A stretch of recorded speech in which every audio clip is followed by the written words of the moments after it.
You're listening to Zero Hour, a Scarlet Rhapsody podcast. Hey everyone, welcome to another edition of Zero Hour. I'm your host, Eri Kagami, here on Zero Hour. We are covering LA Comic Con. With us on the show is Jared the Greek. Hello, y'all. You can call him Jay. We also have Stan and Deb. Hi, Jay. Nice voice you got there just now. Yeah, you know. Yo, what up? So we've been doing LA Comic Con for the past couple of years, and we've seen it... Doing it almost since its beginning, haven't we? Yeah, we have. When it was Back when it was Comic-Case. like Stanley's Comic-Case or something to that effect. When it was just a small dealer's hall size con in Kensha Hall, which is now a parking lot. Yeah. Well, it's always been a parking lot, but that's where the convention was like held its first year. I think that's where I first met Lloyd Kaufman for the first time. That was pretty sweet. And now it's taken over one half of the LA Convention Center, South Hall, and a couple of meeting rooms and the concourse level. LA Comic Con this year was sharing space with a dinosaur con. Wait, there was a dinosaur con? There was a dinosaur con going on at West Hall. With special guest, famed 90s singer, Dinosaur Jr. $5 to anyone who gets that reference. I'm out. So every year at LA Comic Con, we usually run a couple of panels, and this year we ran, what was it? Make Mine Mecha? Yep. That's one. Mythology of Final Fantasy, and the all-new, brand-new Scarlet Rhapsody premiere of Japan Heart Disney. Japan Heart Disney was a really fun panel, and it was kind of an offshoot of an East versus West panel. No, East and West panel Yeah? Mm-hmm. that we also run at conventions, and we kind of want to see, like, okay, there's a lot of Disney and a lot of Japan kind of stuff here. Like, yeah, let's try expand it to its own panel, and yeah, let's just talk about how much Japan loves the Disney IP. So we covered theme parks, anime, manga, video games, and Deb, you got to talk about Kingdom Hearts. Yeah, for a brief moment, but yeah. And overall, the panel went very well. There's extra stuff we can add as we were talking about the fashion side of things after the panel. And like, oh yeah, we could talk fashion. Yeah, because there's been goth loli brands that also have collaborated with Disney, including Angelic Pretty having the Marie print, because the Japanese love Marie. I love Marie, but sadly Angelic Pretty clothes can't fit my American curves. And unfortunately, Kingdom Hearts doesn't have Marie, which makes me sad. Okay, I know I asked this on the panel. What world would you like to see in Kingdom Hearts that has not been covered yet? Are we giving our same answers? If you same answers, or you can choose something different. I'm sticking with it then. Sword in the Stone. We have Merlin showing up in all the games. I want to team up with Arthur.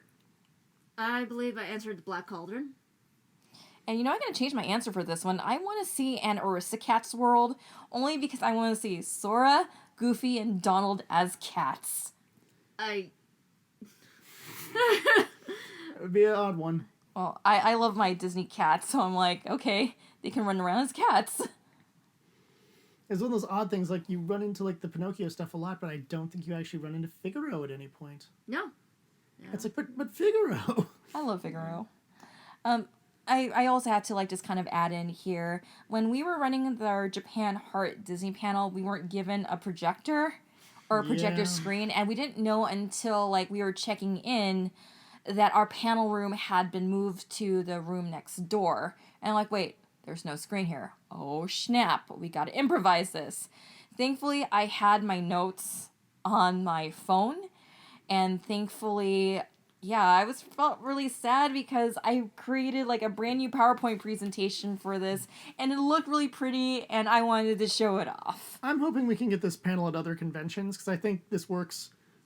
Whether you're doing like an anime style convention or a Comic-Con style convention, I feel like there's a place for this type of panel. And hopefully, you know, we can, because I loved the layout. And I was like, this is a great layout, this is a great design, and then no one got to see it. We did have a handful of people in the audience. People kind of were like just ebbing and flowing, coming in and out. And we had a pretty good audience for a 10 a.m. And this is the first panel of Saturday. So I'm just pretty glad that we had an audience nonetheless. Because when we were driving into the LA Convention Center that morning, there was a line that was wrapping around the auxiliary parking. I'm like, hey, what's going on here? This is like AX. Are you sure we're not at AX? We didn't like accidentally time travel and wind up at Anime Expo 2019? I don't want to think about that. Yeah, going through that once was hard enough. Let's not do it twice. No. No, thank you. All right, let's talk about other panels that we were running at LA Comic-Con and how we rolled with them. So next was your Mythology of Final Fantasy panel, Jared. The good news is I've done this panel so many times that I know all my facts in my head, but I like people seeing the images of stuff, especially of some of the sillier pictures we have. And when I actually talked about a few of the real-life inspirations for some of the animals that are mythical animals, I really wish people could have seen the pictures, because I took the time to find the pictures of the creatures and be like, all right, yay, I have pictures of these animals, and you're never going to see them. Use your phone and look up what these animals are. But we don't have any signals. Yeah, because it's the LA Convention Center. Yeah, I also had to encourage the audience in the Japan Heart Disney panel, like, oh, you need to see photos of Nara Dreamland, because there's a lot of almost like similarities between like Main Street USA and Nara Dreamland. It's such a shame because, like, as a panel presenter, the worst thing you could do is telling the audience you gotta do the work yourself. Yeah, because that's not what you want to do. And with the Final Fantasy panel, I mean, outside the animals, if you've played the games, you're going to be familiar with the name Genji. You're going to be familiar with Masamune, Muramasa, and Murasame. In addition to things like Ragnarok, Odin, blah blah blah blah blah. But it's more the point of I take the time to find this artwork and stuff like that, especially for like the Greek section, which anyone who knows Greek art, women don't wear tops. Yep. Sometimes they don't even wear bottoms. And finding Greek women with clothes on is actually relatively difficult. So searching through, a lot of very beautiful but very naked Greek women is great and all, but it doesn't really help when you're doing an all ages panel. And then when I finally find stuff, in fact, I'm tempted to go just find, especially for like the Greek things, if they showed up in the Hercules animated series or the Kevin Sorbo Hercules series, to just use those images. Like their version of Echidna I could show. All other artwork of Echidna I cannot show. Even though their version of Echidna does not look accurate to what she should look like, but whatever. Now I'm being a nitpicky jerk. But this was the last version of kind of the weapons, then monsters, and then kind of random legends. And all future versions will actually be divided by region. So I'll have like an Asia set of myths, a Europe set of myths, and an America set of myths. And I'm looking forward to doing that version. All right, do you want to talk about your Make My Mecha panel and how that went? Because That we went realized, awesome. Okay, so let me give you some backstory here. So we were in the same room as Mythology of Final Fantasy, room 405, haha, for California people listening. And we noticed that, okay, this room also doesn't have a projector. It doesn't have a screen to project our PowerPoint presentation. So Stan, let's take it away here. Yeah, it's kind of funny because I just suggested, like, out of the way, hey, so what if, right? What if we just bring our own projector? Specifically, let's bring either, dry chalkboard or a sketch pad that's big enough to show the entire audience. Because at that point, I suppose it's pretty sure, all but certain, that they're not going to give us any projector whatsoever. Yeah. So and it's kind of funny because y'all thought I was joking. Well, because it just seems like that's the kind of thing we would joke about. And I was okay with it if we went through with it. And I remember saying, like, yeah, after the con, let's go straight to Target, grab a couple supplies, and then go grab dinner. And, like, I'm too tired for Target. Yeah. I mean, but guess what? The next day, we go to the panel room, as is, I don't know, it's like a tradition in a most sadistic Acme style. There it was, the freaking projection TV. Yeah, they had it ready to go on Sunday morning, and no one told us the day before, oh, we'll have one tomorrow, don't worry. It was just, and now we have one. And I'm like, well, good, because my laptop is at home. I took the time to write every single series I talk about on my phone so that I could just read off of that and, say, hey, no, I'm sure, seriously, though, these robots look really, really cool. And there's Stan with the giant pad of paper. He's like, don't worry, I got this. And I'm like, dude, you're going to have like 2 minutes or less to draw each one of these series. Well, specifically it was 1 minute 30 at max. Except for Gundam, where I went on for a while. Oh, yeah, you did. So I had a little more leniency on that. But yeah, I actually went to Target night before and just got myself a $2 medium-sized sketch pad, which conveniently has a handle on it. Oh, I didn't notice that. That's nice. Yeah, so when you're like, oh, why is there a hole like in the middle of the paper? Handles. Nice. Yeah. No, so that made carrying things a little bit easier. So as Jared mentioned, like just like I didn't have a lot of time to draw, you know. So while he's talking, you know, I'm just like sketch, and it comes out like I try to do my best, and at the same time, I'm also satisfied because damn, it comes out like so hilariously cool, you know. Yeah, some of those were like you just messing around, and others I'm like, oh my gosh, that is exactly what the mech looks like. Okay, so since you guys were watching, okay, like both of you, both Vicky and Deb, like which one was your like favorite sketch? Like you had to pick one. Voltron. Definitely Voltron. But I have a bias because I like cats. Oh yeah. So the way how standard Voltron is like, he had like cats, like lions. Replacing all the lion faces. Yeah. I was actually inspired by some other artists who did that first, so I can't take the credit for that. If you're listening out there, I forgot your name. I'm so sorry. Thanks for the inspiration. You know, really needed that. Yeah, I mean, dude, I'm biased about this because you drew God Gundam Yeah. when it comes to the G Gundam category, and I'm like, heck yeah. Because that's such an iconic pose, because that's the pose of the second opening. Yeah, second opening right from Just the get-go. right from the get-go, how it started. And God Gundam is easily one of my favorite Gundam, like in the G Gundam universe. Like, It is So it is a good. pretty sweet looking design. yeah. So good. It's also OP as hell. That's why I love it. So, Well, it has to be. It's God Gundam. It better be OP. so for the people that just only watch the US version for some reason, it's a Burning Gundam. Yeah, Yeah, that's true.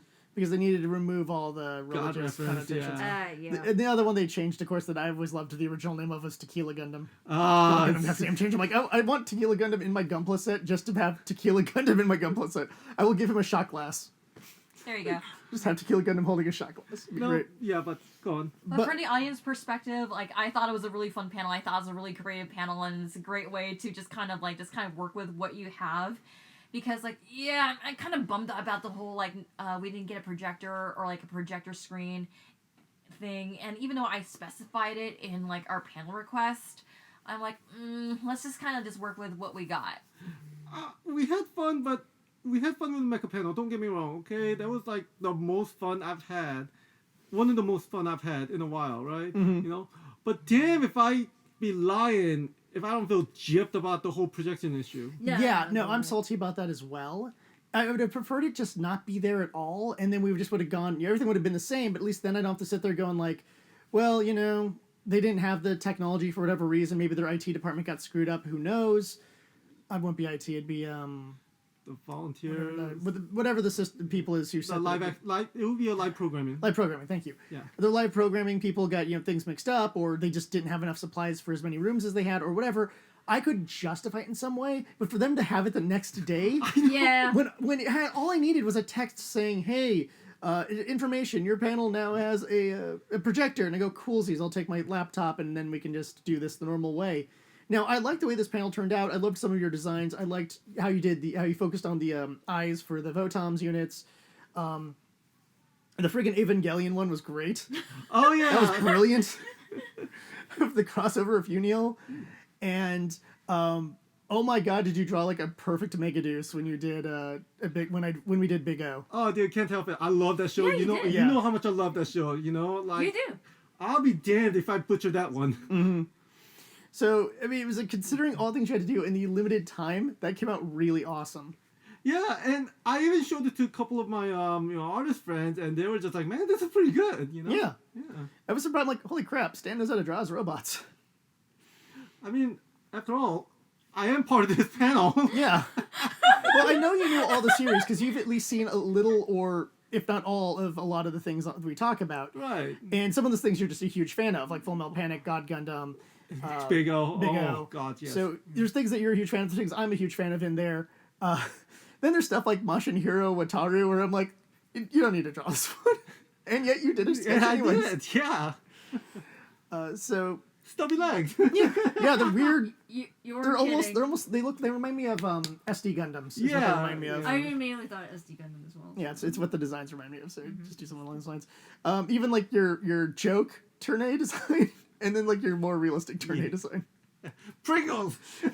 Mustache Gundam. Yeah, you weren't kidding when I look at them. I'm like, oh wow, Yeah. yeah.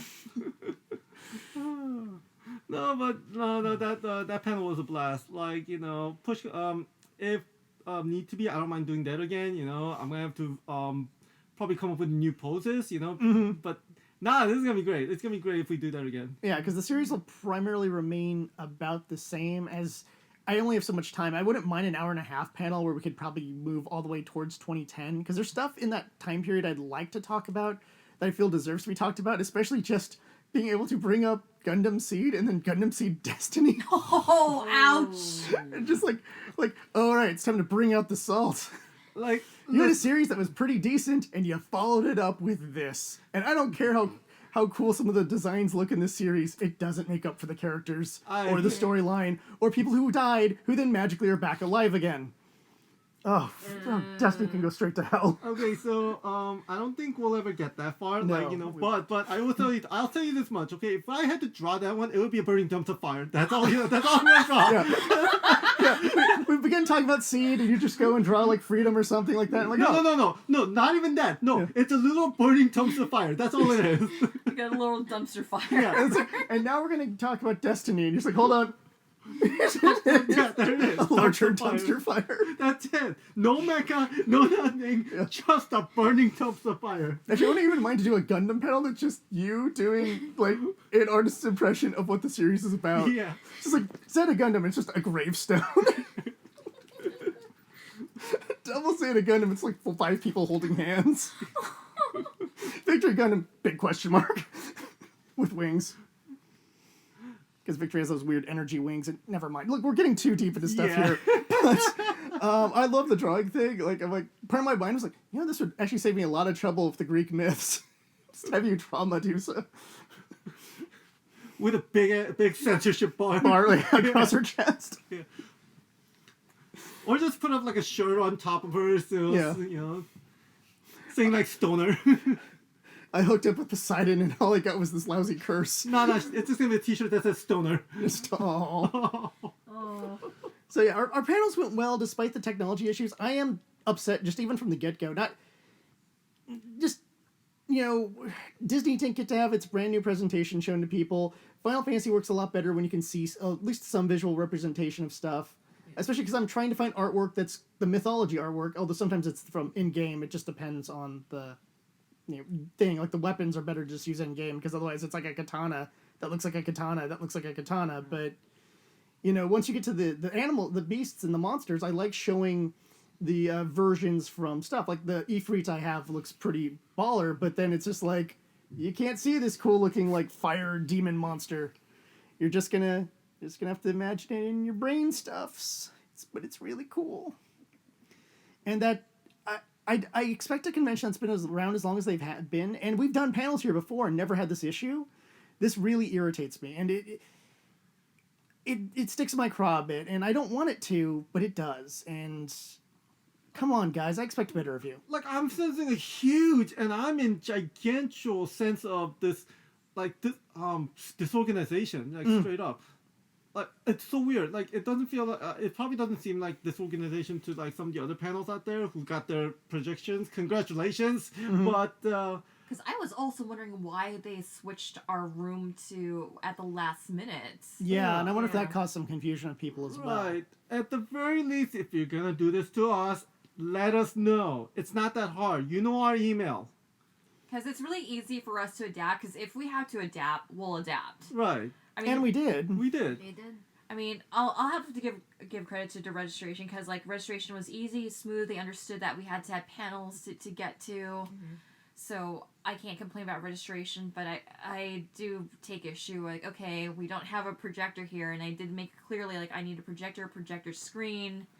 And also the microphones weren't even on while we were doing the Japan Heart Disney panel. They didn't turn it on until, like, much later, huh? Yeah, we all had to, like, essentially we had to use project. our theater voice. Yeah. From the gut. And we had one disruptive person on that panel, but we got him quite quick. Yeah, but again, it's all these disconnected, like, discombobulation. Everything was so messed up. Everything was just absolutely... And here's the thing. Saturday's the second day of this event. It's not like we're coming in, day one, first panel, morning. I mean, look, I've Because you would been imagine they would just fix that stuff up on Friday if there was like any technical difficulties, if they couldn't get like certain equipment on time. Right. So, it's I'm not gonna lie. Yeah, you're right. I still feel a bit salty about it. It went well, but yeah, I still feel salty about it. Mm-hmm. Oh man. So yeah, I guess that's as far as we can go for now. I mean, look, we had fun, but damn, you know. All right. Do you want to talk about your dealer hall escapades? Because I kind of feel, because I didn't really do as much panels at LA Comic Con as I would with like most conventions I attend, but I felt like I spent more time in the exhibit hall than any other place at the convention. I mean, I feel like the exhibit hall is just about the same size as last year. The only difference is that this time there are way more people than in Oh the my shooter. gosh, yeah. That got my claustrophobia going, and that Yes, Yeah. Saturday disrupted my Saturday. Saturday was just insane. It was just like wall to wall people, and then friends were telling me that Friday wasn't. There was like no one there. Sunday was a lot lighter. Sunday I felt was much more manageable. Mm-hmm. And Saturday is like, I want to spend more time in a dealer's hall, but I can't. And there was just way too many people, and it was just way too overcrowded. One story I have was I was feeling like, okay, I just kind of need a snack right now, and let me just check out the food trucks because, like, you know what, I haven't done a food truck Oh run. dear God. Yeah, that was a mistake. That was a mistake. And I was like, I just need like some fries. Like, so Jay and my friend Shell, they were just kind of chilling, just waiting for me. I was like, yeah, I'll just go grab some fries just to kind of snack on. What I thought would be in half an hour turned to an hour, then turned into 90 minutes. I was waiting like an hour and a half for like fries, and I didn't know that both our fries in total would cost $30. And like they didn't even list prices there. And I didn't want to be rude to cut in front of the line, like, oh, what's your prices on these? Because the line was just super long. Mm-hmm. And I noticed it was going by pretty fast, but when you got your number, like, oh, I'm number 71 and they're calling out number 30. Holy crap. Oh. So, pro tip for the wise, the LA Convention Center, they're not as, say, stingy about bringing outside food. So, in the past, I've always brought Trader Joe's salads to Anime Expo. And I think, like, for subsequent conventions, I'm probably just going to bring in, like, just a outside food, whether it be a homemade sandwich or, like, a Trader Joe's salad. If we're talking Trader Joe's items, I would highly recommend the burritos. Yes. Because if they're in your backpack or your purse, by the time you eat them, they'll be room temp. And okay, it's not a hot burrito or whatever, no microwave, but Deb can attest to this one. You can eat those cold and they're perfectly fine. They're really good. I usually just microwave a few seconds and then it's done. Yeah, but you don't always have that option at a con, and I've done that. Yeah. The bean and cheese is perfectly fine at room temperature. The meat ones get a little not as good, just because meat at room temperature is kind of eh. But you can do the bean and cheese ones, no problem. They don't take up a lot of room. They're not that expensive, and at room temperature, they're fine. And if you've listened to any of our previous Anime Expo reports or podcasts, one of our biggest gripes about the LA Convention Center area is there's not a lot of like quick grab and go type foods outside of food trucks. I mean, at least at Anime Expo, when they have that food truck lot right across the convention center, there's a lot more food trucks to choose from. There's not a huge line to wait in, so Jared can grab his Greek food in, like in less than like 20 minutes. I can grab something at like just a simple burger or a simple kebab place and wait like less than 10 minutes because I always go for the short lines. Like, I don't care what it has as long as it's a short line. If I'm not mistaken, that usual food truck place, that particular area across from the street, Is that being gentrified? I think it's been under construction for something. Oh, I see. But then again, they also had. Then again, I kind of felt like if they wanted to bring in more food trucks, they can use that area that kind of connects West Hall and South Hall. Might have been a little bit tricky because the West Hall is used by someone else. This is true. Yeah, I just stand by the bring your own food. Yeah, bring your own food if you're gonna attend any event at the LA Convention Center because food choices are scarce. And I know people might be all like, "Oh, try the vending carts." Like, Jared's I know is allergic to onions. It can't. Not a lot of people can have that choice, and I know that smell gets to you because of It food does. allergies. I get very nauseous. And for me, like I don't really trust street vendors, the quality of street vendors. I just kind of I just feel safer about bringing my own food. As a warning, there's a story told by one of the owners of the Staples Center that not only have some of these carts, had like their propane tanks burst or explode, but also it's not uncommon to see dead flies or dead roaches on their grills. Ew. So, and they send these pictures to, like the health department and go, please, can you do something? And basically there's no regulation for them at all. So if you're eating off of one of these little ghetto dog carts, that's the risk you take. This is your own personal risk. Now, I don't know if I've ever heard a story of someone who ate one and got violently ill, but I'm just throwing that out there. That is a story I have heard. I have it on good source from a different podcast where someone was talking about a sports podcast. And after that, I'm like, look, I don't want to eat off these things out of, general sanitary reasons, but then realizing the sanitary level of it is way worse than I thought it was. Oh, yeah, I'm no bueno. So yeah, bring your own food. Well, thankfully for us, because I know there's been a lot of gripe going on right now with getting into convention center on Saturday. People were waiting almost up to 4 hours to get in. Oh. Thankfully for us, even though we had press badges and panelist badges getting in, I just really felt for the people. Oh no, I can't believe people have to wait outside for a long time to get into the convention center. And I know we were lucky with what parking we had, because we were able to get the auxiliary parking. Yeah. And about half an hour after we parked, a friend of mine texted me and yeah, I parked and I got the last spot at LA Live. Yeah, it's like, whoa, that's not... There were just a lot of people coming in. Yeah. There was expensive a walk. lot of people coming in on Saturday. Yeah, mind you, last spot at LA Live. That's huge, And even though I would say, you could take the metro to the LA Convention Center, but I understand that's not an option for everyone because of safety concerns. Because if we were to take the LA Metro from our neck of the woods, we'd have to go through the Blue Line, and we'd have to go through Compton. And as a cosplayer, I don't feel comfortable. Well, as anyone, really, I don't feel comfortable just going through Compton to get to the con. Safety first. And also, it's safety or not, logistically, it's a long way out too. You're literally going opposite end of the 110. Opposite side of the 110. Through the 91-ish, sort of I don't know. It's a logistical nightmare. Safety or not. So. But if it's accessible to you, wherein you can get to the LA Convention Center safely and efficiently, by all means, take advantage of that, because parking is about $20 for where we park. LA Live parking is $30. And there's some other independent parking lots, there was one right across from us. 40.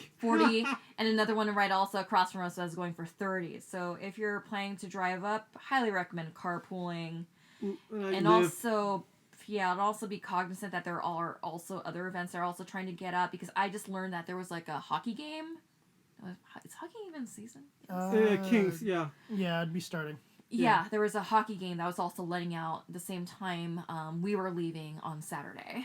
Oh, okay, that explains. That explains the bum rush to get to the 110 South. Yeah. Yeah. Because I'm not used to leaving a convention and this bum rush to get to the 110 South. Especially because we weren't even leaving all that late. I guess we're leaving as doors were kind of closing, so.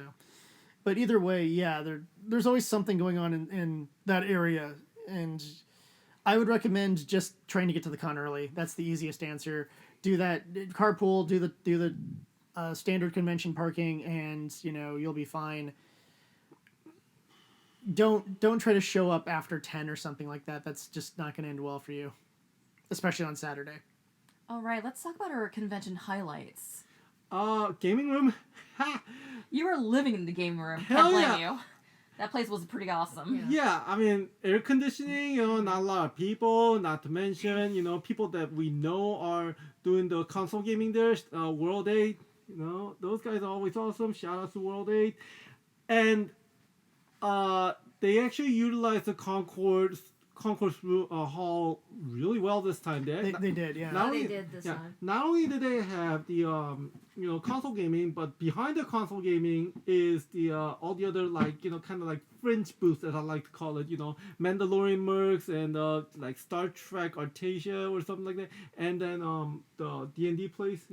And Ghostbusters. Ghostbusters too. Ghostbusters, Yeah. So they had like the fan groups like just chilling there. Yeah. That's kind of awesome. Yeah. No. Pretty much like console gaming.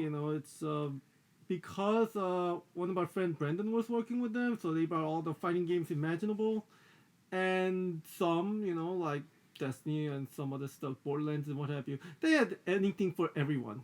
Yeah. Yeah. And Smash on the other Lots side. of Smash. Oh, yeah. Smash.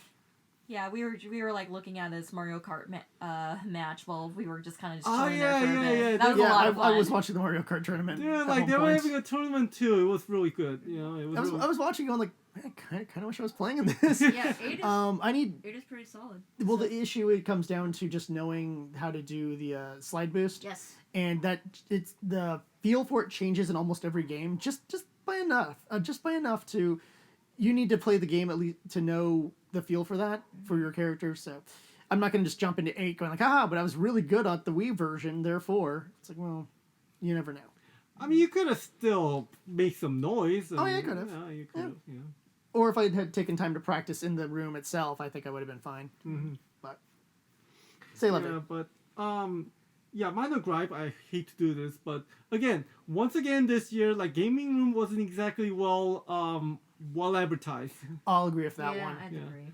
Like they improved a little bit by including where the gaming room is in the what's it called, that little pamphlet Yeah, the program. program guide. programming. Yeah, so that's some improvement. Okay, but man, like I don't know, it just felt like a lot of people still had no idea what the gaming room was. Yeah, well, when I was walking towards the concourse to meet up with you guys, I saw a sign that was like, "Oh, well, there's a one sign here, The one sign. the one sign," and that's kind of sad. Where I'm like, "This is a really good room, and you have a tabletop, you have the fan groups, you have the console gaming, and there's one sign, and you already have to be walking towards the concourse hall to find that sign.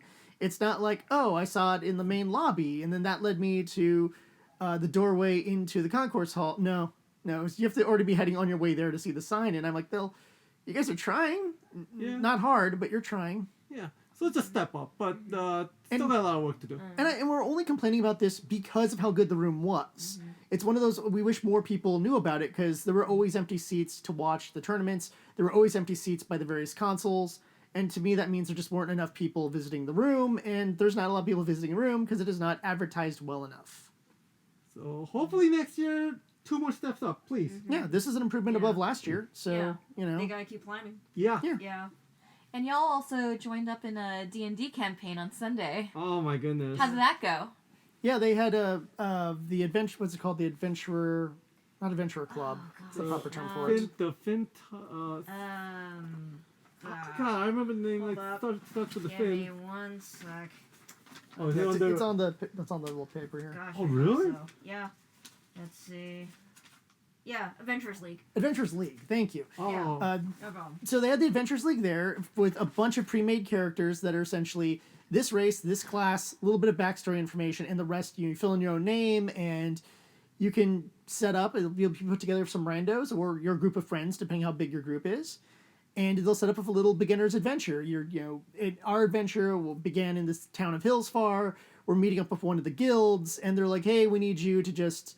We're going to put you on a test run. There's been a village that's under attack. We need backup there. Go and help them out. And so you go there, you fight your monsters, and you get some extra story stuff. Everyone had the chance to do something and had a little moment. We had a pretty cool group, too. Yeah. Shout-outs to, I don't know what your real-life names are, but I to did Celine introduce- and Sun. Yes. You two were both great.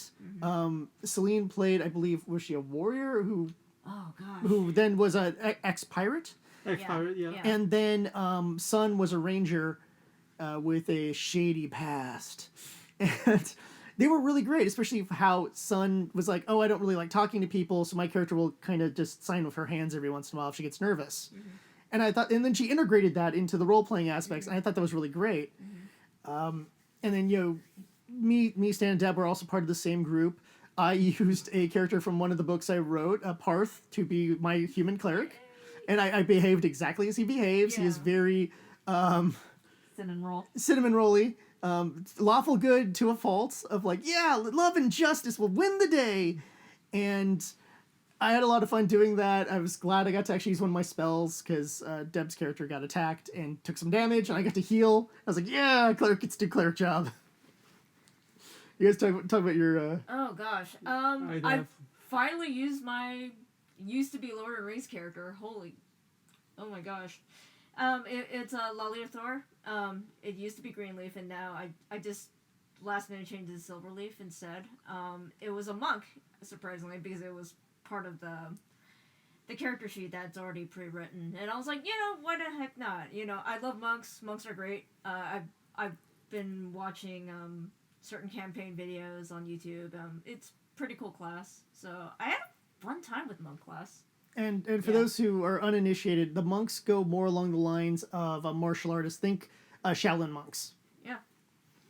And can be just as awesome and devastating as a Shaolin monk actually can be. Yeah, and I kind of sort of rolled with the pre-written stuff, but I kind of did the twist, and yeah, so I had a good time. Yeah, yours? Yeah. So strangely enough, I picked up a gnome rogue. Yep. I'm just like, wow, okay, that's new, and It's good for sneaking, good for stabbing in the yeah, back. and I guess I named it noir, but one of the traits was just pathological liar, pretty much. Like you gotta lie almost on almost everything. So I just decided, okay, character name may be noir, but let's just lie about my name just because whatever. You may call me Tiffany. Which I'm like, oh, is Stan's character a female? Yeah. Because some of us have played alternate genders before, but I'm like, Stan playing a female is a new twist. Yeah. And you rolled with it. That was great. Yeah, everyone rolls with it. They had a good Yeah. laugh, and even even the DM was like, when we were writing down the turns, he literally wrote down Tiffany. Tiffany. Yeah. It's a pathological liar with a -1 to persuade. I know. Oh. I'm just. It took me a while to realize that I'm looking at this shit. Okay, when it's my time to actually persuade people, my persuasion is minus what? Yeah, I'm like, my persuasion is +1. How does a monk get a +1 of Flexing muscles. Beats me, man, but Well, Dude. apparently I'm very good with kids. Wow. my cleric was -1 on persuade as well, which I'm like, that works so well for Parth. Yeah, Yeah. because you're a naive little cleric and what have you. Yeah. I'm supposed to be a pathological lying rogue, and I get a -1 of persuasion. That's gypped if there ever was one. Yeah, that's one of those ones where we were talking, like, we gotta, because they said you can do rewrites and some modifications on your characters in the Adventures League up to level 5, so Stan needs to do some mods on his. Yeah. I might do a little bit of tweaks on Parth, but for the most part, being a human cleric of the, I believe, the life attribute or whatever they call it, is like, yep, that's it. That's him. I just want to go around healing people and making the world a better place. Yeah, that's... Yeah, that's hard. I don't get to play lawful good too often. It's really know! refreshing Yeah. and nice to just be happy and like, I just want to save everyone. I almost forgot how adorable Parth is. Yeah. I was like, oh. It just took me a minute. I was like, wait. And I'm thinking, oh my gosh. Yeah, had I- You're using I did- your own character. Initially, I saw a hill dwarf cleric, and I've been wanting to make a dwarven cleric for a while. And I flipped through and I saw the human one. I'm like, you know what? I'm just gonna go human. Let's just go human. Let's just play something I've done before, just to get used to version 5 rules. And then when I looked at the thing, it's like, oh, background, like hermit, cloistered, and I'm like, oh my gosh. My hyper naive but very skilled cleric can finally like have a Forgotten Realms counterpart. And I'm like, yeah, I'm going to Parth. I'm going to give him the personality, the name, completely different worlds and stuff like that. But, you know, I like this character. Now I have my lawful good cleric who just wants to make the world a better place. I wanted to go bard, but the only bard they had left in there was one of the more monstrous looking races, and I was like, no, I want to play like a half elf bard or an elven bard or something I'm like not that. gonna lie, man. That would have been pretty metal, Yeah, but because he was it's whatever the demonish looking race is called, and I forgot the time. There was a character of that race in the story, and had I known, I'm like, oh darn, that would have been such a great little moment because the farmers are being racist to someone of that race, and I'm like, oh man, my bard would have been like, nah, shh, drawing the short sword, step away from that kid, and you better say sorry, or you will be sorry. Wow, Like, that is totally not bard at all. yeah, I Totally. would, well, because like that makes sense, right? If you're like playing a certain race in D&D and you see some like redneck farmers wailing on or threatening to murder someone of your race, I would imagine you'd be a little bit hot-headed about that. Well, that depends on the characteristics. Like some bards, like that's not exactly human or elf, would have been a little more enlightened because of experience, what have you. It really depends on how you want to roll with it, you know? Yeah. Like, you know, you could have just easily been like, you know, just bring your guitar, bring your lute out, racism band, Yeah, depending on what songs I had available, I could have always tried to do that. Or if I wanted to really be a total jerk bard, they're beating up on what? No, just put my hood up. No, I'm a half orc. Grrr. Half orc mad, half orc smash. Don't hurt me. But I'm like, no, I think I would have played hot-headed. I would have been like, you step away from that kid. But it's Parth, and he's just like, I don't know what to do in this situation because this is well above me. And thankfully, Sun was like, not knocking the arrow, and you're like, no, I will feather one of you right now. You step away from that kid. And I'm like, I like this because everyone in the roleplay segments, everyone kind of had their own little moments. Oh god, my moment sucked. Parth wasn't that great either, but Parth was just because he's so naive and stuff like that. It's kind of like cute and fun to have him go like, so what's going on in there exactly, guys? It's like, oh, Parth. Like, I had an idea, see, like, I'm just like, okay, let me disguise myself and try to lie that the dragon is coming to kill us, so you guys run, okay? Using minor illusion. Yeah, and it almost worked. It almost worked until they just slammed the door on me. You had to roll for deception too. It was pretty close. Yeah. I got by it. I got by it, Yeah, but you did. but the DM just decided to throw me a curveball and say like slam the door. I'm just like, oh I was like, you, dragon? Oh, right. Have fun with that. Goodbye. oh you MFers, all of you. But see, that's the fun thing about it. And then just because I had spotted the kid being, or preparing to be lynched, that got our that got Sun and Celine just basically kicking the door down and going like, yeah, you back off from that kid. And Parth's like, I'm behind you guys. And Lolly's hiding. Yeah. So- And I wanted to use Sacred Flame so bad because it's basically, I don't have access to Spirit Hammer yet, which was one of my favorite cleric abilities. And Spirit Flame is similar. It's just, a small little fireball kind of thing. It's about the same as Spirit Hammer. Spirit Hammer just looks cooler because it's a Spirit Hammer. And Parth in my book uses his Spirit Hammer quite a bit. But I wanted to pull it out. And I was like, oh wait, we're trying to argue with these guys. Oh, I'm going to try to, and I looked at my Intimidate's -1. I'm like, dang it. I wanted to pull out the Spirit Flame and be like, please step away from that child. And I'm like, yeah, but rolling for the Intimidate would have been, or Persuade would have been, because they're both -1. So poor little Parth would be just like a joke. Like, guys, I would really appreciate it if you would not kill that child. And everyone laughs. And just like a little flame. I have my Spirit Flame, and I will use it. And they're just like, ah.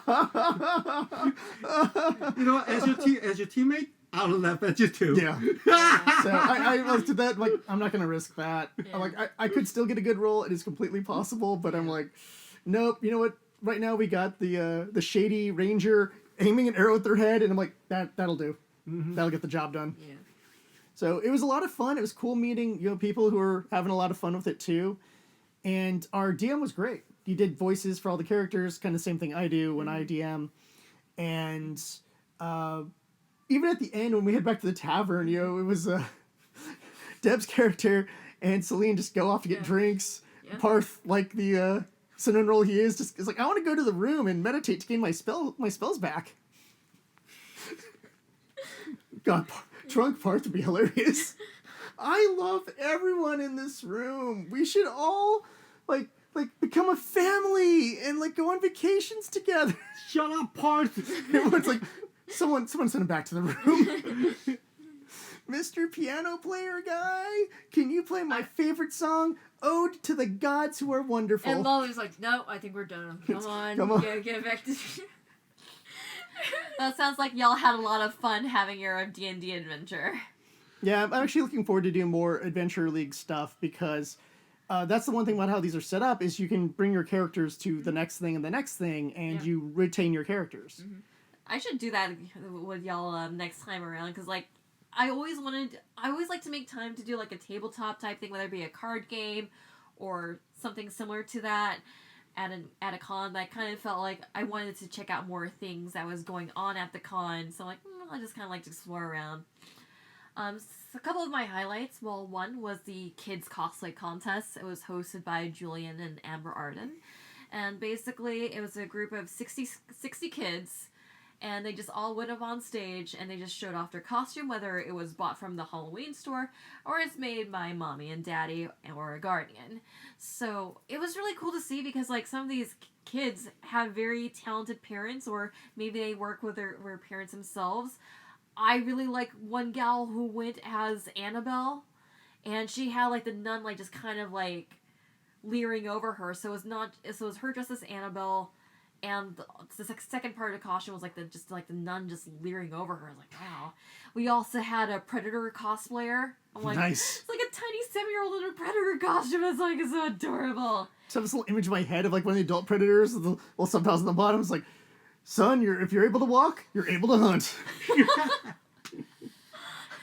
There were a couple of what's the game that kids are playing? Oh, there's a couple of Minecraft cosplays. That makes sense. Yeah. There was also a couple of Overwatch cosplays. I don't know. It's like this Reaper character.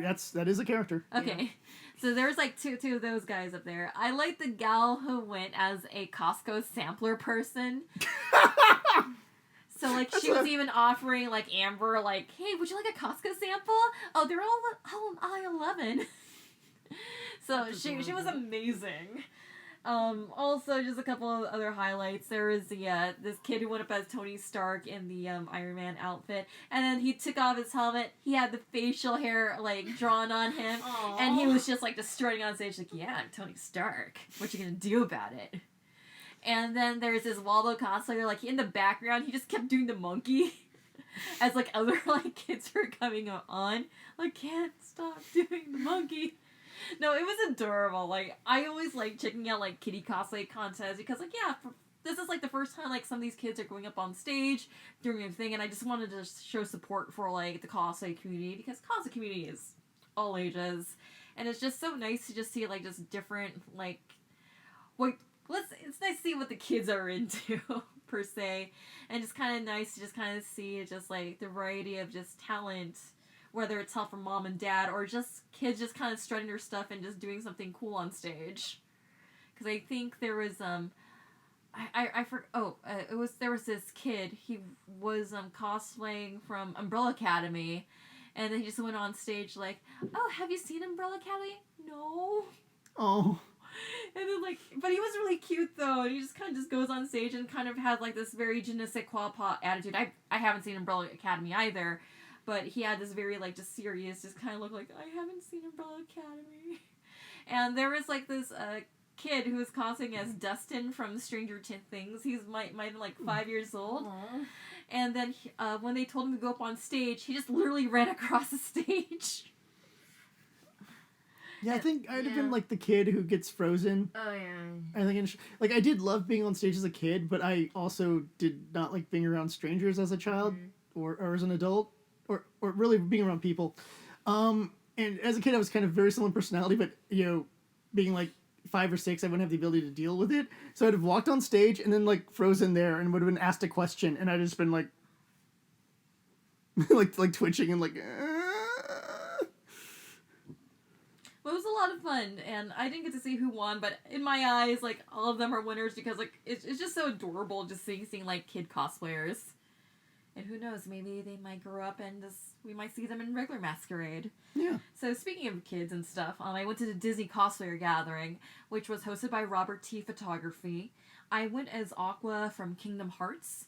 And, like, yeah, I just kind of wanted to just see some Kingdom Hearts representation at these meetups. I felt sad because I was at WonderCon and there was an Aqua cosplayer, and she was just kind of standing to the sidelines like, no, Aqua, you're one of us. Please join us. So I'm like, okay, I'll show up to this meetup. I'll dress up as Aqua. And if there's, like, any Disney characters from any of the Birth by Sleep worlds, I'll get a selfie with them. Why not? So we did our usual group picture. Highlights included there was this group of Disney princesses in like 50s poodle skirts, and their symbol on their poodle skirt had to have something to do with their character. There was a group of like Disney fairies, like from the Tinkerbell series, and there was also a trio of steampunk themed Disney fairies. I really liked the Bo Peep that was there. Also, they had a pretty awesome Kevin from Up. Like, I didn't know it was Kevin from Up because my whatchamacallit, my sightline was looking right at the torso and like, oh wait, that's a kind of funky looking Muppet, but I literally had to look up to see it was Kevin's beak. Yeah, because of how the shape of the bird. Yeah, it's like has this really tall like long neck beak. I'm like, oh hey, it's Kevin. And then they had Jenna Brent Russell, and then you had like older Ellie and Carl, and then you had younger Ellie and Carl. Oh, And that's adorable. And they even had like the mailbox that really put their handprints on. It's like, Oh. like, oh my god, it's so adorable. Oh. And they had a lot of Nightmare Before Christmas characters. makes You had sense. the It's October. Of course. You had a trio of Jack cosplayers. You had a Sally and Jack that was giving out candy to some of the kids who were present. And then you also had this really amazing Oogie Boogie. I have a weakness for Oogie Boogie. He's one of my favorite villains. I like his villain song. It's awesome. I want to see a Lock, Shock, and Barrel.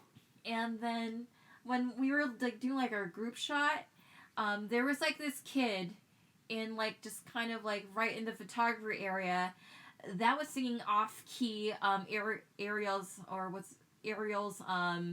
song, well, as she is giving away her voice to Ursula, like yeah, that one. Mm-hmm. And then I saw her like, hey, high five! You did an amazing job, because a lot of us gals up there, because it was like when all the female characters were having their group shoot, a lot of us tried to hold back our laughter, because we were like, okay, we're smiling, we're being in character, like, oh my god, she's so adorable, but it's hilarious at the same time. And then afterwards, we all gave her high fives for doing that, and then like, oh my god, you're just like Luna, because she was like wearing this Luna onesie. And I didn't know that until I saw her. And like, oh my god, Luna onesie. And then her older sister was like, yeah, we were Princess Serenity and Chibi Moon, Princess Chibi Chibi yesterday. Like, oh yeah, I remember you guys. And I'm just like, oh, what is your favorite part about Sailor Moon? And then the girl in the Luna onesie, she was like, I like when Sailor Moon, when she cries, because she sounds like R2-D2. There's a party out there. Because she sounds like R2-D2, and it sounds like this, and she just kept yowling like a cat. I'm like, oh no, look what I started. But that's a different answer. But I'm just glad that like these kiddos like Sailor Moon. So, but the Disney Gathering was a lot of fun. Got to just take photos with various Disney cosplayers. There was only one Birth by Sleep World there, and that was like the Cinderella group. And they're amazing because they had like the stepmother and they had like the stepsisters. And the stepmother actually remembered me when I was cosplaying as like Lady Tremaine a couple years ago, because I had the Lucifer plush. She's like, yeah, like when I saw your Lady Tremaine, I also want to get the Lucifer plush too. I'm like, yeah, I like the Lucifer plush. So adorable, so huggable. A few members of our team can attest to that. Mm-hmm. Mm-hmm. Anyway, another highlight of the convention was checking out the Steven Universe panel. So on Saturday, there was a Steven Universe panel on the main stage. The main stage is in a dealer's hall, so it's standing room if you don't have a VIP pass or if you don't have an ADA badge. So you kind of had to sort of like just stand around and just kind of wait for the panel. I stuck around for the first, the last couple of minutes of the X-Men reunion panel, so that was pretty interesting to catch, like, the last couple of minutes of it, because the voice actress for Rogue, she was just talking about the impact of X-Men and just kind of, like, how the themes of inclusivity, etc., and people reaching out to her. It's like, that's kind of interesting. I think if I had the chance to ask her a question, ask her what her favorite roguism was. Because in the animated series, she always had some sort of, like, weird southernism. Stuff like, boy, you look more nervous than a long-tailed cat in a room full of rocking chairs. And it's like, who, what? I've never heard that southernism, but congratulations, Canadian writers. Or actually, it's probably American writers for Canadian voice cast, whatever. It was like, she always had some sort of weird isms like that, and I was always like, what's your favorite roguism? And then following that was the Steven Universe panel. We had the voice actors for Pearl, Lapis Lazuli, Connie, Peridot, and Amethyst. Well, that's a pretty good cast It group. was a pretty impressive group, and they were talking about the Steven Universe movie. They were talking about just like what it's like to be part of the Crewniverse, and like what it's like to have representation for space rocks. I like how this cast has a sense of humor about themselves, how they just kind of like work off each other and just talk about their favorite episodes. So it was really cool to just kind of see them just talk about like just highlights of the Steven Universe world, working on the movie, recommending. They were saying like, yeah, if you're trying to introduce someone to Steven Universe, I remember Dee Dee Magno Hall, who voices Pearl, like, yeah, check out the Mr. Grega episode if you want to recommend an episode to someone who hasn't seen Steven Universe.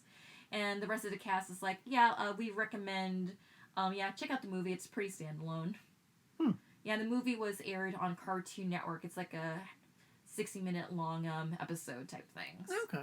So it's more like a TV special, kind of a la Lupin the Third, how they do their TV specials in Japan. So that was a treat to see. And then afterwards on Sunday, because it was a lighter day and I didn't want to stand in too long of a line, because yeah, that line for food on Saturday, I was still feeling salty about that. Like, I don't want to stand in line too long. So I decided to just go say hi to Dee Dee and Jennifer Paz, respectively the voice actors for Pearl and Lapis Lazuli. So we just kind of caught up and just said, like, just hi to each other, because we've seen each other at events. It's always nice to see them. And I also saw Dee Dee's husband, Clifton Hall. I also highly revere him. I know he's not technically a guest, but I've seen him in plays. I've seen him in Next to Normal. Amazing, talented guy. It's always nice to see both of them. And I just get very starry-eyed anytime I see them, because I've been following Dee Dee Magno Hall since her MMC days, because I remember when she used to sing Escapade on the show. And then we were just mainly just talking about Mickey Mouse Club when we were just talking amongst each other, because I was telling her, like, hey, I have like this Disney-bound idea to combine 90s MMC with Pearl. And she was also selling some fanny packs, and she was selling like this pin her son designed. So like, okay, I'll pick up your pin and I'll pick up the fanny pack, and I'll let you know how this Disney bound for Pearl goes. It's one of those things where, just on the point of just Clifton real quick, I love the fact that he's always there to support his wife whenever she's at, a lot of conventions. He's just kind of there. He's like, yeah. And I like that. You don't see that too often, unless, both people are guests. Like, I believe Lex Lang and Sandy Fox, I think, are married. Someone don't quote me on that one. I'm fairly certain they are, though. And they, show up at cons usually as a double package. And they were at this con, and I didn't get to say hi to either of them, which makes me a terrible student, and I apologize. But we did run into Sandy as y'all were leaving the Make My Mecha panel. She was just kind of walking right in. It's like, hey Sandy, how are you? She's like, hi. She's like, she's always. And then by the time she walked into the room, you were like, wait, that was Sandy Fox? Like, yeah, sure, that's Sandy Fox. Well, because I was like taking care of some stuff on my phone, and we were talking about joking around about the mecha artwork and stuff like that. So my brain can only be in so many places at once. Yeah. So stand up. Y'all were at the Artist Alley. What were your impressions of Artist Alley? It's huge as always. Of course it is. Yeah. Yeah. It feels like it's the same as always, honestly. Yeah. I will say that they actually put a letter like designation on the bottom. Oh, I was happy about that. They had that last year, because that's how for artists I wanted to visit a second time, that's how I kept track of them. Yeah. Which is a really good idea. I think more cons should actually have something like that. For sure. Yeah. That's always been helpful. It also feels like I don't know if they did it last year. I don't remember, because my memory. My memory's a little hazy. But it feels like they separated like professional artists with like like independent fan artists just a little bit. All the professionals like Yeah, I don't know if they did that last year, but it seems like a good idea to do it that way. Yeah.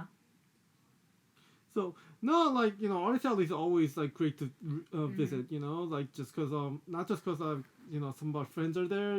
But it's also good to see a lot of new faces too. Every now and then. Mm-hmm. So what about you, Debs? Anything else? No, just catching up with the usual artists, and it was actually good talking to them because I've been meaning to catch up with peoples. So I haven't talked in a while. So Yeah, as far as dealers go, it was, from my observation, it was a lot of Funko Pops. Oh yeah. as And- usual. And then, like, I spied, like, maybe 5 booths that actually sold comics. Because I remember a friend of mine was asking us, like, hey, where should I go to, like, buy comics? Because I want to just at least buy a comic something or other while I'm here. Like, well... But in regards to Funko Pops, I am very selective with what I collect. And I was very tempted to grab this, but it's not every day you see a Darna Funko Pop. Now, for those of you who don't know who Darna is, she is like the Wonder Woman of the Philippines. Yeah, And one of I the was tripping out like, oh, we have something from the Mars Ravelo universe. We have a Darna Funko Pop. I'm like, I'm just tripping out here. And then you're making the joke that like, wait, what next, She-Man? yeah, but it's more likely to be the their Hulk equivalent would probably be the next thing they'd probably do. I can't remember what he's called. I can't remember it either. I just remember they had a pink Hulk Yeah. when they did Filipino Thor, which is essentially Enteng Kabasode. Mm-hmm. Because they have essentially their Filipino versions of various heroes, and they're all Like, done you can tell, very like, differently than You can like. tell what it's trying to be, but at the same time they have its own like Filipino spin to it. Like for Enteng Kabasode, which is pretty much like Filipino Thor when they did Enteng Kabasode Part 2. For the movie universe, it was like, okay, so Enteng Kabasode needs to find a girlfriend, needs to find a wife, so it becomes like romantic comedy / hero movie. Yeah. Yes, he's having a romantic comedy adventures that, oh no, monsters. And I think, whatever, I don't think the Hulk one ever had his own movie. Whatever movie showed up, and apparently part of his thing is just having his parents, or his family in general, kind of like yell at him a lot. Like, he's Hulk, but he's not like a rage machine. He's just like a person who transforms into a big monster man, and then the family's like, you're breaking our stuff. But yeah, Mars Ravelo comics, I'm just quite surprised that, like, oh hey, Funko Pops has a deal with this too. Like, I want to see more Mars Ravelo characters, and I actually want to see Mars Ravelo comics localized here in the U.S. because it's comics that I've been meaning to read, but it's kind of hard to get a hold of. Like, there's another Filipino comic series that I want to get into, but it's kind of hard to find. It's called Tress. It is getting a Netflix adaptation, and it's basically Filipino X-Files. Yeah. That one does sound really cool, and I'm looking forward to that series, although I don't think it's going to come out until late next year, probably. Yeah, probably, and I really like the concept. It combines, like, Filipino mythology, the nitty-grittiness of Manila, and you have, like, this main character whose bodyguards are, like, these giants. They're known as the Capre, and they're pretty much like cigar-smoking giants. Who hide in trees. So yeah, I'm totally looking forward to that one. But Dealers Hall, they had a couple food booths there. Like it was like hindsight on my part. Like, I shouldn't have gone for the fries at the food truck. I should have gone for the jerky at Jerky Hut. That would have made Oh wait, us- Jackie Hood was there? Yeah, Jordan Yeah, was they there. were Damn! I Yeah, know. the problem was I didn't see them until like it started to get lighter on Saturday, because just getting anywhere in the Dealers Hall for like peak hour on Saturday was insanity. Yeah. I also found the place that had like the coffee in a chocolate bar type thing. Like, oh yeah, you guys are there too. It's like, wow. And then yeah, like, hindsight, had I known, I would have much rather spent like $30 at Jerky Hut. Oh, for sure. For sure. Than waiting in a 90-minute line for New York Delicatessen. Plus, Jerky Hut will give you the samples too, so we could snack while we're trying to make our choice. If we're going to be talking dealer hall, Deb and I came across a couple D&D oriented booths, and Deb, you actually picked some stuff up. Yeah.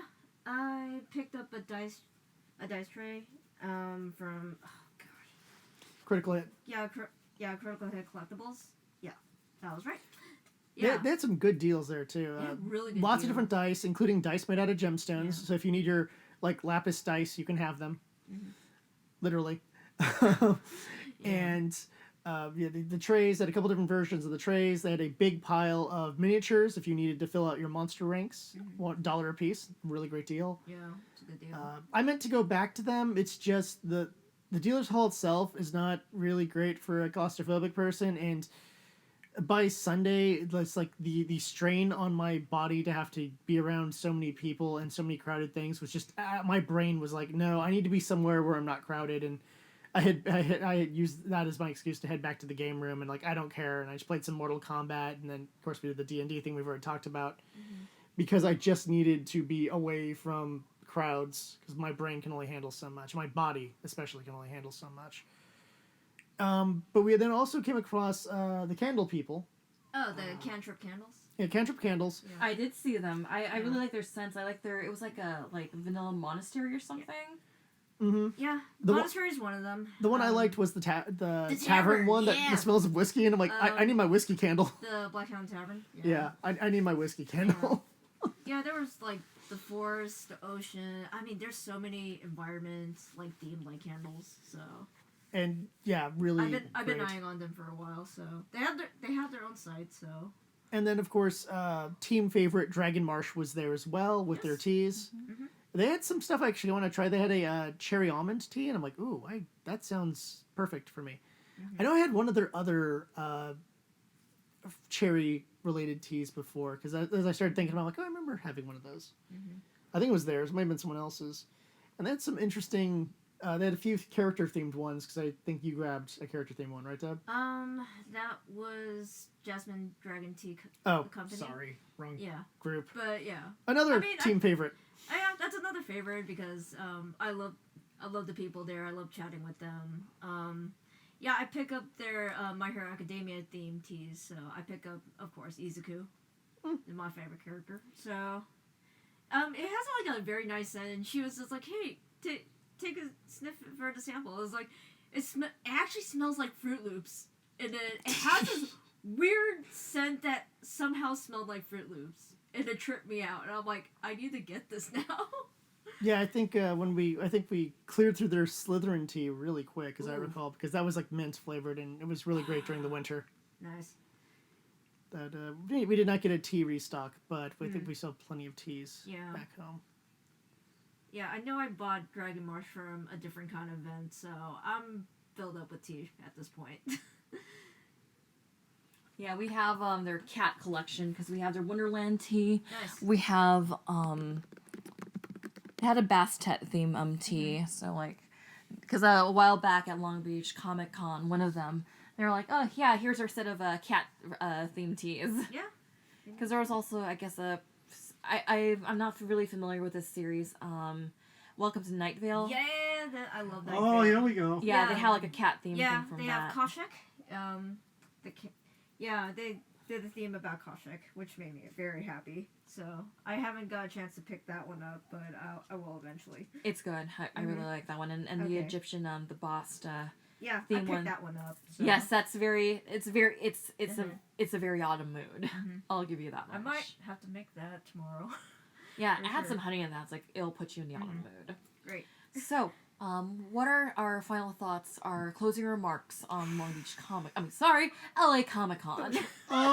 You know how you always say like con is what you make of it.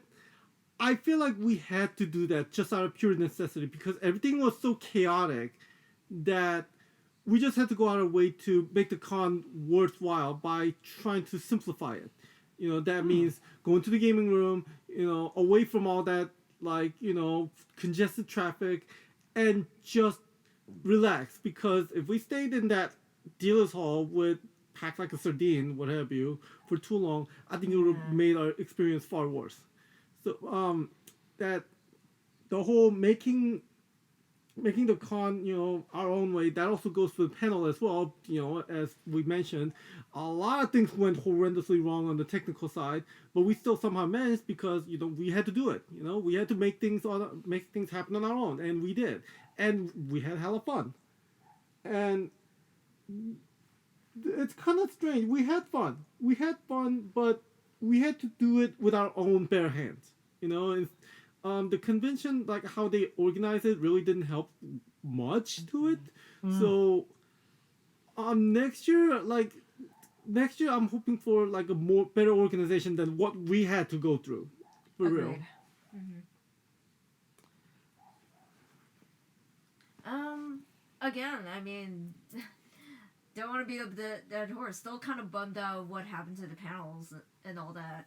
So I mean, I enjoyed like catching up with artists, and I enjoyed finding new things and all that, and especially that there's a lot of like dice booths, which made me more happy. I noticed. So yeah, I mean, overall, hopefully they'll improve more next year. It's an interesting thing with me. I believe it was last night where I said, I feel like this is a good con, but I'm having a miserable experience. And I know I've said that for a different convention. I cannot remember which one it is off the top of my head, but I know I've said that recently about another convention I went to. And this time it was different. I think, usually when I say that, it's because, panel lines are too long, or, there was, nothing for me to really do, or something along those lines. And this time around, it was just, the crowd's, like, almost feels like I got beat up. I mean, it's hard to explain. If you're claustrophobic, if you have issues like that, the strain it puts on your body is rough. And I'm, probably going to be feeling the after effects of everything for the next day or two just because of what I had to physically go through. The dealer hall had some good stuff in there, and I do wish I had bought some things, but when I'm not in, like, that kind of mindset, after I take that much, kind of psychic damage, if you will, I'm just kind of like, yeah, I just put me somewhere where I can just kind of beat up a guy on a video game and then, be a happy-go-lucky cleric because I need that. Like, I just need to feel not what I'm feeling right now. The guest list is pretty strong.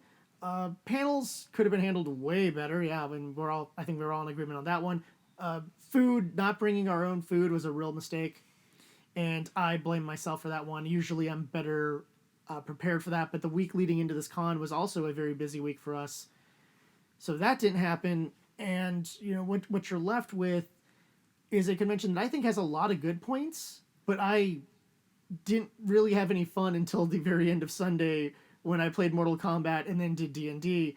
And not to be like a jerk or anything, but I could play Mortal Kombat with my little brother, and then I could play D&D with my little brother. Like, I didn't have to leave the house. I could have done both of those from my house. Now, I'm glad I got to meet some new people at our table. Our DM was great. And even just, watching like the Mario Kart tournament on Saturday was great. But, like, realistically, I did not really have that good of a time, but I cannot call this a bad convention because you can see all the pieces are there. It's just someone didn't put the puzzle together properly.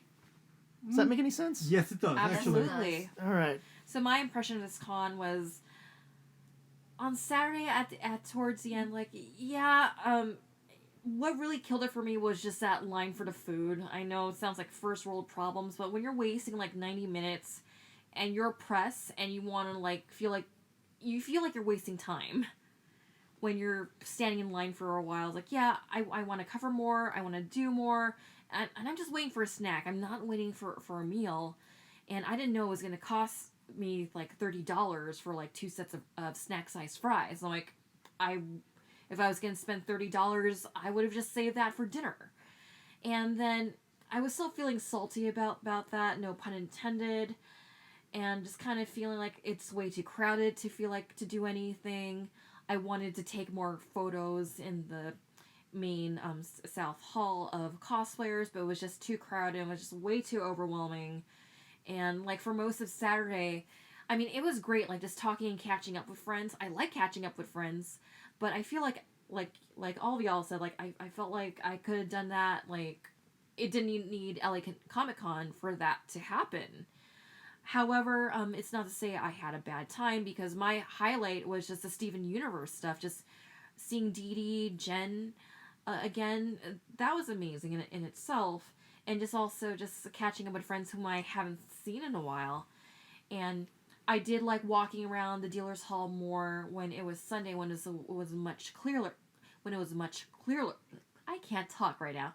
When it was, you can easily navigate, you can see everything. Like, oh hey, there's Jerky Cut. Wish I knew you guys existed on Saturday. And just kind of seeing things like the kids cosplay contest, that sparked a lot of joy. And I really wish I could have joined in for like a D&D campaign, because like that would have sounded like fun. But like I also gotta do some work for what we do in the shadows. Record podcastings. And I also just really like to see a lot of the cosplays I've seen at LACC, and also just randomly talking to people because I felt like the people that I ran into were very friendly, and I was like, and just even cosplaying as Aqua, people were like, "Oh, Aqua, best girl! Like, thank you so much." But so I just kind of feel like, yeah, I kind of had like a meh experience on Saturday, but once the crowds died down, and like going to your panel to make my Mecha panel when Stan was just doodling. When he was being like Doodlebot, was like, that was pretty amazing. That also sparked a lot of joy in my experience. So thank you for that. But I will say I had a lot more fun here than I did at Long Beach Comic Con. That's for sure. At least we were able to find parking. That's true. So all in all, I believe that we would return again to LA Comic Con. The dates have been released for next year. It will be the last weekend of September. Okay. Also, Are they moving up like consistently? Like yes, I've noticed that Yeah, every year seems to get. When this eventually hits to like August, I'm out. August is usually a crazy month for us, and I can't. Guys, I liked you guys at the end of October. That was really nice. I preferred end of October. I prefer October, please. Oh man, depending on how things go, September might be a bit shaky, you know? Yeah. I think it's a point of we'd like to go back, but now we need to see what it's competing with and what we have going on in September. Because I'm willing to sacrifice Long Beach Comic Con for LA Comic Con. I'll do that too, yeah. I do. Which is sad because just Long Beach used to be one of our favorites. But we covered that in the Long Beach discussion. So LA Comic Con will be moving up to last weekend, September 2020. And another thing that LA Comic Con is doing, so if you attended this year as a regular attendee, you will get a discount code for 2020. That's their way of apologizing for the long lines at the LACC, LA Convention Center. See, that's good. That's good. At least they know they made a mistake. Mm-hmm. So. I mean, I wish I could say the same thing for other conventions that take place at the LACC, but you know what? That's something. So in conclusion, this has been another edition of Zero Hour with Eri Kagami, that's me, with Jared. Oh, you want me to say something? Yes, say something. I just did. Excellent. Stan and Deb. Who that? Who do you... I guess they turn into owls. I guess they'll be sent over to Hogwarts students who have been admitted. So this has been another edition of Zero Hour. Next conventions we have on our queue is Kara Expo, and that's the last convention that we'll be doing this year. I'm personally, I don't know about y'all, but I'm looking forward to seeing Roselia on stage. Ibushi, please sign Ibushi, please. New Japan. And I believe this is going to be Jared's first time at Kara Expo, and it's going to be his first time at a New Japan event. You get to see New Japan! It's so good. As a straight male, there's nothing for me at this convention, but I'm going anyways. Just that look on Stan's face. Oh! No, I'm hyped for New Japan. I'd love to see New Japan live. I've seen recordings plenty of times, and oh my god, especially the high-flying dudes. I love my wrestlers who are like, gravity, forget that noise. I got like magical anti-gravity boots or something, because I'm just going to like be in the air doing flips and stuff. Oh, Will Ospreay, there you go. All right, so this has been another edition of Zero Hour. And remember, the con is what you make of it, so make it a good one. Ooh, congratulations! Yep, accepted to Community College of Hogwarts. Aww.